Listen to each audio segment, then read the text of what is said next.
Hey everyone, it's Dominique from Blogging My Undies, and in the background I have Milo chewing his bone again, sorry, so I'll try and speak a little louder. So November is National Adoption Month. I don't know about you, but I simply cannot keep track of all the national days in a year, like National Eat a Donut Day, Have a Pancake, Talk Like a Pirate, Star Wars, that one I know. But it's a lot to take in.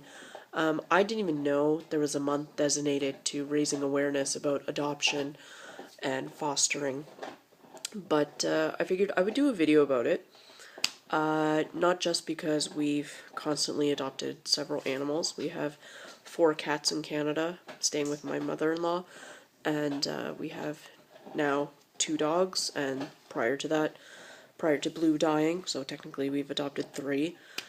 But also, I'm adopted, actually, and before you ask, no, I'm not one of those born in China, brought over to Canada, adopted stories, and I'm not famously adopted by someone like Brangelina. No, I'm just regular adopted. I think it's important to talk about adoption and fostering as well, because it gives a child hope. It's the next best thing than having your own biological children, and it's a lifesaver for many. I mean, I wasn't in the position where I'm from a war-torn country, flown around the world to be adopted by couple X. I am born in Canada, and I was adopted. Not very formally, like there was no shelter or orphanage or paperwork involved, really. The situation for me, I'll keep it simple. It's pretty private, but I'll keep it simple. Both my biological parents and my parents that raised me, whom I would consider my real parents, they all knew each other. So, long story short, I ended up with the parents that raised me, and I wanted to share with you how I've met and found my biological parents. When I was about 14 years old, I received a phone call.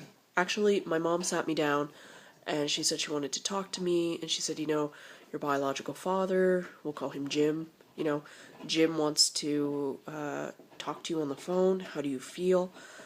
And I always knew I was adopted. I mean, if you look at photos of me and my adoptive parents and photos of me and my biological parents, I clearly look like my biological father.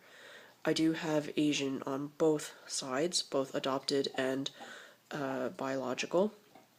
So, I've gotten away with people not knowing I was adopted for many years, including my own cousin, so it got past her and she had no idea, because to her, I look just like my parents who raised me.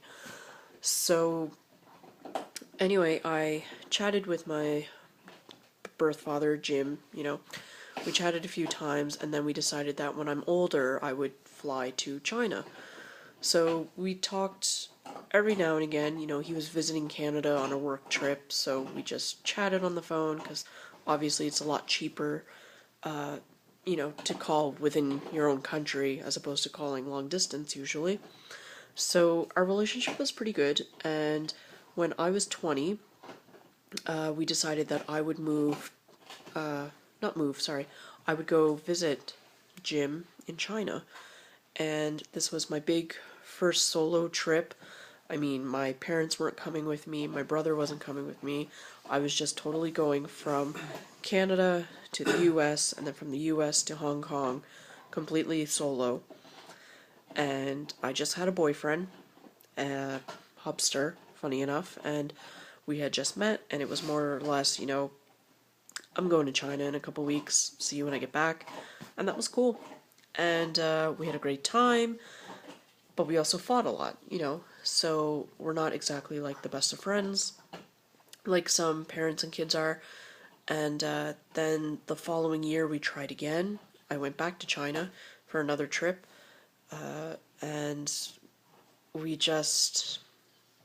didn't hit it off. We fought a lot, And for me, it was quite overwhelming meeting so many new people both times, and it was just a lot. And because I don't speak the language, it was pretty frustrating trying to communicate how I felt with other people, and which may explain as well why I didn't have a solid communication with Jim and his friends and his parents, whom I've met, and so on. But I have no regrets. I got to see a different side of my life that I never maybe would have seen had it not been for that call when I was 14 years old. And I think from an adopted perspective that you have to keep an open mind that sometimes it may work and it may not.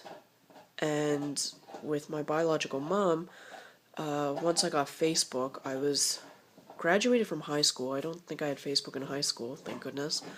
I got Facebook, shortly after I started university. And every now and again, I would try and look her up. We'll call her Mary. Every now and again, I would try and look up Mary, but because her name was so common, I just couldn't find her. So I gave up, and every now and again, I would check. And I know there's a lot of people that they are very successful in finding their biological family members or siblings or what have you on Facebook by, holding up a sign saying, maybe a baby photo and I was born here, my name is this, and my parents were this, and, please help me find them. And there's so many adoption groups on Facebook, to find biological family members and so on. I think it's a great idea, but for me, it wasn't for me to throw myself out there in that fashion. So last spring, I started looking again. I just had a feeling like, why not try again, like once a year? And I searched for her name. I looked up Mary on Facebook, and of course, very common name, so I had no luck again. And then I tried eliminating people, like based on their profile photos. I mean, I was assuming that my biological mother had Facebook to begin with, which may or may not be, because my mom that raised me, she doesn't have Facebook, so it was hit or miss. So then I was going through all the photos, not knowing what country she lived in, anything, if she got married, if she had kids, no idea.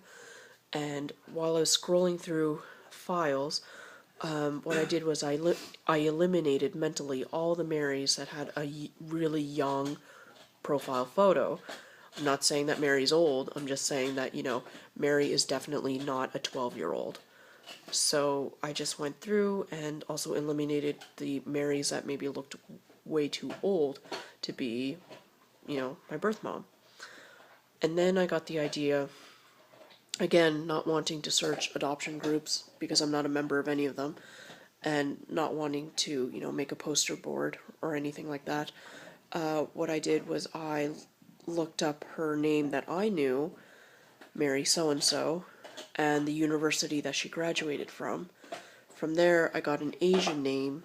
From that, I Googled, and then I got her Facebook profile and her LinkedIn account. And I went into this with zero expectation because I know from the other side of the coin, maybe she doesn't want anything to do with me. Maybe she has her own family, her own life to live by now. I mean, it's been nearly 30 years. Maybe she's forgotten about me, or maybe, she doesn't want anything to do with me because she's set in her way that, she's moved on, and so have I. I have my own family, and so on. So I sent an email, I reached out, I kept it simple, just hi, I'm Dominique, I have 3 kids, V-man, A-man, M-girl, I've been married for a while, and I live in Finland, so, I won't be coming to knock on your door or anything like that. And because of Facebook policies, if you're not friends with the person on Facebook, your messages automatically get sent to the other folder, which is what happened. And then 2 months or so after I sent that message, I gave up. I really okay, you know what, maybe she's seen it, although it didn't say seen on the bottom,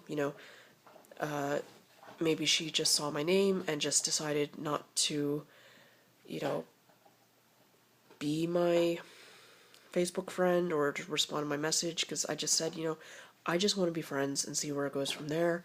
I feel we have a lot to catch up on, and if not, if you're not interested, I completely understand, because it's a lot to take in. It's been a really long time, and I'm sure you have your own life to live, as do I.